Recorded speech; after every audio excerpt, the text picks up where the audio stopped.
All right, hey you guys, so we were talking about anxiety and what causes it and what we can do about it.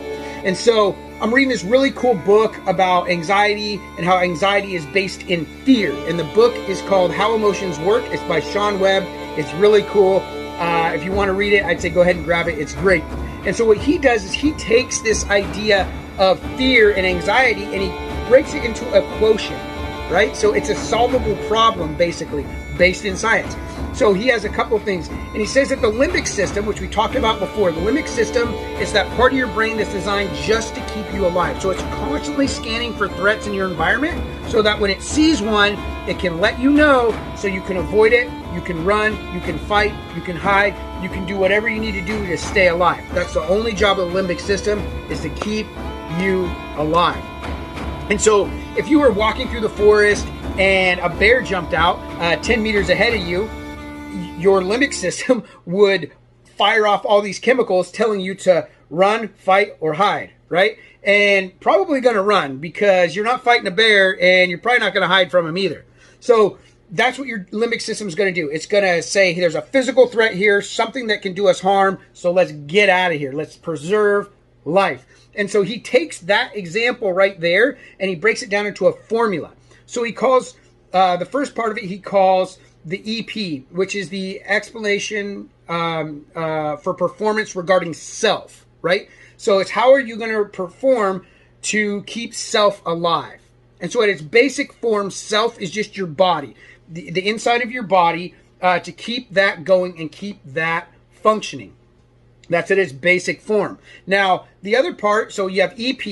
We're going to call that EP.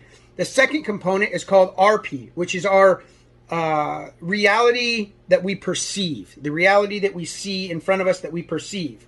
And he says that the EP, which is your expected performance regarding self, the difference between that and the reality perceived is going to equal the ER, which is your emotional response. So that's the formula right there. EP, difference of RP equals your ER, right? Your emotional response. What are you going to do in that moment, right? The bear jumps out. What are you going to do? Limbic system fires off and is going to give you some options. And so that's the basic formula for survival. And that's the whole limbic system. That's all it's going to do is keep you alive. And that's great. But here's where things get tricky, because it's our explanation and performance regarding self. So as we grow and develop and we start to develop personalities, our perception of who we are, who self is, changes. So follow for part 2, and we'll get into the next part of this quotient. Okay, so part 2 of this idea of anxiety and fear and where it comes from, how our emotions work. Okay, so we talked about the bear, right? And if you didn't watch that part, go back and watch it before you get here, or you're going to get confused, all right? So here's what we're going to do.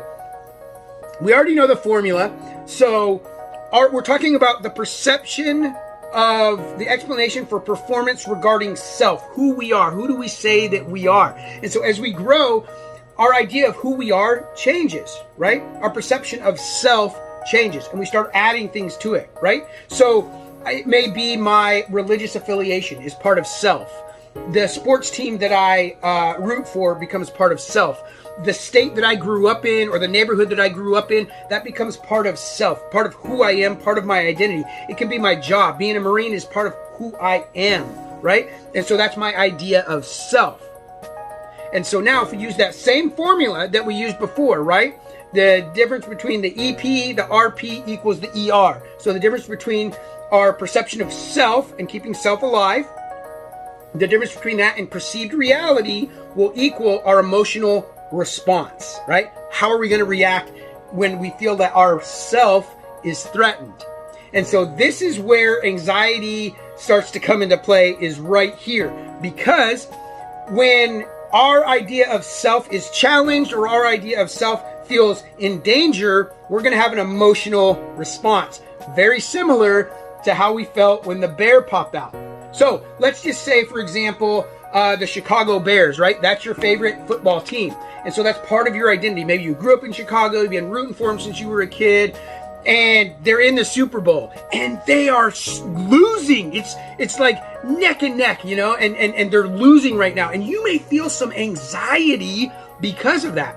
Because your perception of reality is that if the Bears lose, it's going to damage your idea of self, who you are. What part of your identity is being threatened now because your team could lose the Super Bowl. Now, this is a very simplistic view, but this is what happens when we start to feel anxiety. Your body is going to have an emotional response very similar to as if your physical body was going to be under attack by a physical bear.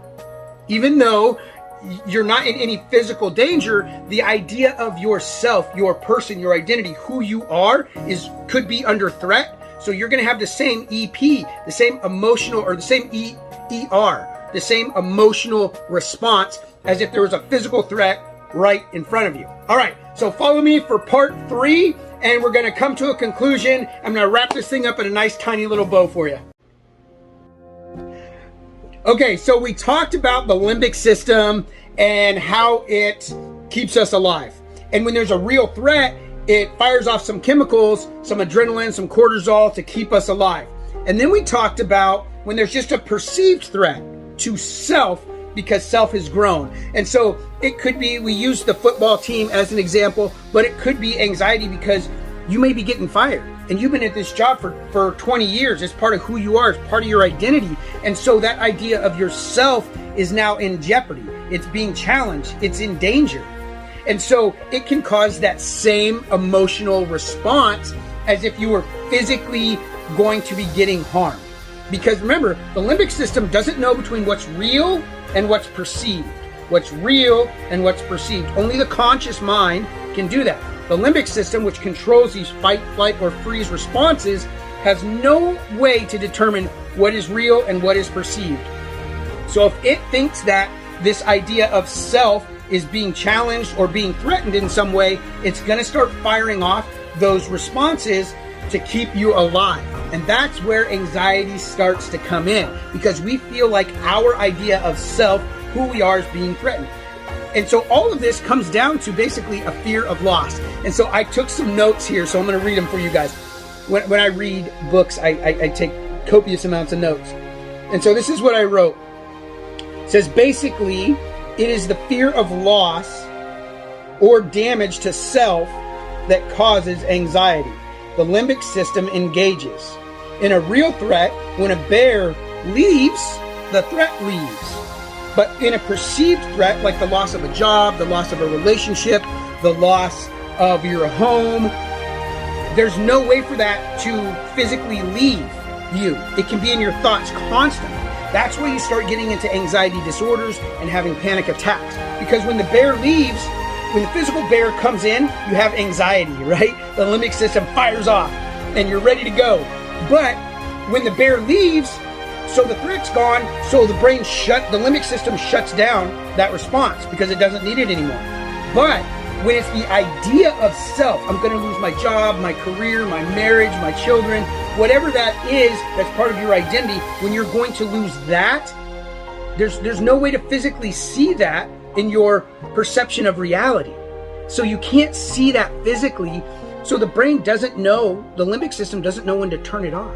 So it keeps it going and going and going and going and going because it's not going to automatically shut off because there's no way to see the threat actually leave. That's where the conscious mind, you have to make a conscious decision to stop having anxiety and put your faith in God.